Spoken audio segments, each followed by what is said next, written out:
Well, when Avatar first came out, people didn't really know what to expect. And when they walked into a movie theater, they sat down and they saw a film um, that was authored to take advantage of the big screen, the giant screen in the case of IMAX, the 3D, which was fairly new at that time. I think Avatar was the first really big movie in 3D, and so it took them on an experience that they weren't expecting. They were positively surprised.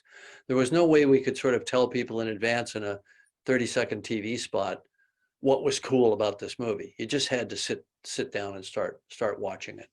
Um, then on top of that, I worked with some of the best design artists in the world to create that world and all the creatures in it, and this beautiful rainforest and all this heavy hardware that came with the humans and so on from Earth. And it was a bit of a visual pageant. And thirdly, I think that they responded to the love story, to the emotions of the film. So it kind of hit on all cylinders of beauty, of wonder, of epic action, and with real emotion. Well, here's the interesting thing: is there's if you're under sort of 22 years old ish, you probably almost certainly didn't see Avatar in a movie theater. So if you're a fan, you're a fan of a movie that you've seen, at home on TV or on a laptop or some device. So you really haven't seen the movie. So you kind of get to watch it for the first time all over again with all of that dimensionality, literally and figuratively, that you don't experience unless you go to the cinema. And ideally go to, a high-end cinema that's got the good 3D and the laser projection if it's available in your area or whatever. And you'll experience a version of the film that it's pretty hard to imagine just watching it on a 2D television set. So I think all of the things that worked the first time when the film came out and was this phenomenal hit are going to work again, especially for a young audience that has never seen it in a theater. And even if you saw it in a theater back then, if you're in your 20s, 30s, whatever, you're going to see it at a level beyond what you experienced then, because projectors are brighter. We have laser projection now. We remastered the film in 4K, so it's clearer. We've done parts of it at high frame rates to smooth out the 3D, so there's no kind of little bits of strobing or anything like that. So it's better 3D. The colors are beautiful. It's 4K. It's high dynamic range. It's remastered in Atmos 9.1 sound, so it looks better. It sounds better. So even if you saw it before, it's worth seeing it again at this point. In remastering the film, what we strive to do was to just optimize the experience, to enhance that sense of wonder and beauty by improving the 3D slightly, and doing that using high frame rate and high dynamic range and things like that. I mean, I've got a very experienced team that's worked with me now on 3D projects for 20 years. We sort of knew what we always wanted to do, and we just did it. We didn't change the story. We didn't change the cut of the movie, although there might be a little surprise in there someplace if you're paying attention. But basically, it's the same film in terms of the storytelling, but the visual presentation is just brighter, clearer, sharper, sounds better. Atmos 9.1 sound, which we didn't have available back then. So it pretty much rocks the house. Well, I think there were a couple of motivators for us in terms of remastering the film, going through all that effort to bring it back out.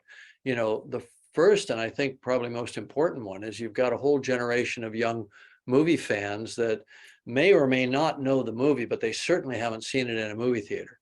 And Avatar is the kind of film that was authored to be seen in a movie theater. I mean, it did very well on home video, blah, blah, blah, but it was authored to be seen and experienced in that immersive, you are there kind of setting of the cinema in 3D, large screen, great sound, all that sort of thing. And all the attention to detail that we put into the world, into the mix, into the music, into the action, the animation, design of the creatures, everything.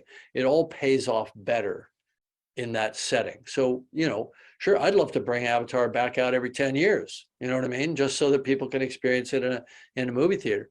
But obviously the second motivation was it's, you know, it's been quite a while since we made the first film. We're bringing out another Avatar film, The Way of Water, in a couple months. And people even who know the film may not remember some of the details. And there are a lot of people, we can't assume that everybody that might want to see The Way of Water has seen the first film. So getting it out there, making it available to people to have a kind of little event among their friends or within their family to go out and watch the film. It's a great way to prepare yourself for The Way of Water and make this kind of a season of Avatar, if you will. You know, you get to live in that world. You know, people like, in their fantasy worlds, they like persistent world. They like to see the characters over time. They like to just be in the world.